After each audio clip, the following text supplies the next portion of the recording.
Hello बच्चों, let's read a question and that is both lysosomes and vacuoles are endomembrane structures yet they differ in terms of their functions comment. सो यहाँ पे इस question में हमको दो cell organelles के बारे में बात करना है। पहला तो है लाइसोसोम्स और जो दूसरा हमको दिया गया है वो है वैक्यूल्स। और क्वेश्चन यहाँ पे ये कह रहा है कि ये दोनों जो है ये एंडोमेम्ब्रेन स्ट्रक्चर्स हैं। मेम्ब्रेन के अंदर प्रेजेंट जो स्ट्रक्चर्स हैं वो एंडोमेम्ब्रेन स्ट्रक्चर्स होते हैं।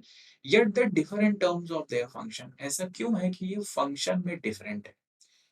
एक टर्म हमेशा ध्यान रखिएगा जो कि हम जनरली भी यूज करते हैं जब हम सेल के रिगार्डिंग बात करते हैं, which is division of labour. ये हम ऑर्गन्स के लिए भी यूज करते हैं और हम इस टर्म को बहुत तरीके से यूज करते हैं। इस टर्म का मतलब ये होता है कि जो लेबर है, यहाँ पे लेबर का मतलब होता है काम। सो डिवीजन ऑफ लेबर का मतलब है काम को हमने डिवाइड कर दिया। और इसीलिए सेल के अंदर ये एंडोमेम्ब्रेन स्ट्रक्चर्स तो प्रेजेंट है बट इनका काम जो है वो डिफरेंट है। Let's talk about the lysosomes. अगर जब भी हम लाइसोसोम्स की बात करें, यू नीड टू रिमेम्बर कि लाइसोसोम्स को हम suicide bags of the cell कहते हैं। ये एक टर्म हम इनके लिए यूज करते हैं। इसके अलावा हम इनको digestive bags of the cell भी कहते हैं। दूसरा टर्म जो हम इनके रिगार्डिंग यूज करते हैं वो है digestive bags of the cell.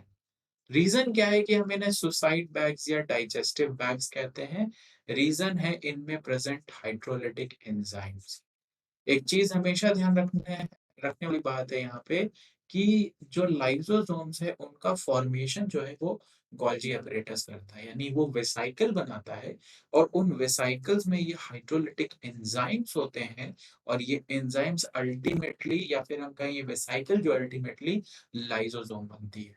और इसका काम है, सुसाइड बैग्स इसलिए बोलते हैं कि जस्ट इन केस और बाय एनी मीन्स ये सेल में लाइसोसोम ब्रेक डाउन कर गया तो वो सेल की डेथ हो जाएगी, and that is why we say suicide bags. इसीलिए जब हमें चोट लगती है तो उसके आसपास के सेल्स भी डैमेज हो जाते हैं।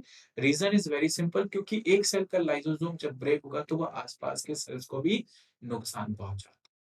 और डाइजेस्टिव बैग्स इसीलिए कि सेल का जो कुछ भी वेस्ट होता है वो कहाँ जाता है? लाइसोसोम्स में। जो कुछ भी foreign micro organisms and everything जो कि सेल के साइटोप्लाज्म में या किसी सेल ऑर्गेनेली में, वो सब लाइसोसोम्स में जाएगा। देन ये हाइड्रोलिटिक एंजाइम्स को क्या कर देंगे? उसको बेसिकली न्यूट्रलाइज कर देंगे। और ये हाइड्रोलिटिक एंजाइम्स कुछ नहीं है, सिर्फ change in pH. Always remember, cell में जब भी हम बात करते हैं हर चीज सिर्फ पीएच पर डिपेंड करती है। तो पीएच का चेंज जैसे ही हो जाएगा चीजें अपने आप डिग्रेड हो जाती हैं। They can be acidic, they can be basic, but जब हम यहाँ पे बात करते हैं तो these are mostly acidic and highly acidic actually. Coming to the vacuoles, तो जब हम वैक्यूल्स के बारे में बात करते हैं, ये एक तरीके का स्टोरेज ऑर्गन है। आप इसको याद रख सकते हैं कि ये क्या है? एक स्टोरेज ऑर्गन है और इसके बहुत सारे फंक्शन है। अगर हम प्रोकैरियोट्स की बात करें, क्योंकि ये प्रोकैरियोट्स और यूकैरियोट्स में अलग अलग फंक्शन करते हैं, तो प्रोकैरियोट्स में हम इसके फंक्शन के रिगार्डिंग लिख सकते हैं कि ये ऑस्मो रेगुलेशन में हेल्प करते हैं। और ये क्या हेल्प करेंगे? ये एक्सक्रीशन में हेल्प। बहुत सारे प्रोकैरियोट्स में ये बायंसी में भी हेल्प करते हैं। बायंसी मतलब क्या है? कि ये क्या कर रहे हैं? एयर को एक्यूमुलेट कर लेते हैं, जिससे कि जो माइक्रो ऑर्गेनिजम्स हैं वो एयर में मूव कर सकते हैं, वाटर में मूव कर सकते हैं, डिपेंड अपॉन कि ये क्या एक्यूमुलेट कर रहे हैं। सो ये प्रोकैरियोट्स में। अगर हम यूकैरियोट्स की बात करें, let's say we are talking about the eukaryotes. So eukaryotes में ये mostly like अगर that doesn't mean कि ये सिर्फ प्लांट सेल में प्रेजेंट है, बट एनिमल और प्लांट दोनों में है। लेकिन प्लांट में इनका बहुत बड़ा रोल है। और अगर हम सिर्फ प्लांट के रिगार्डिंग यहाँ पे इनका रोल लिखें, सो हम यहाँ पे लिख सकते हैं in plants what they do is they store water and nutrients, or you can also say water and minerals।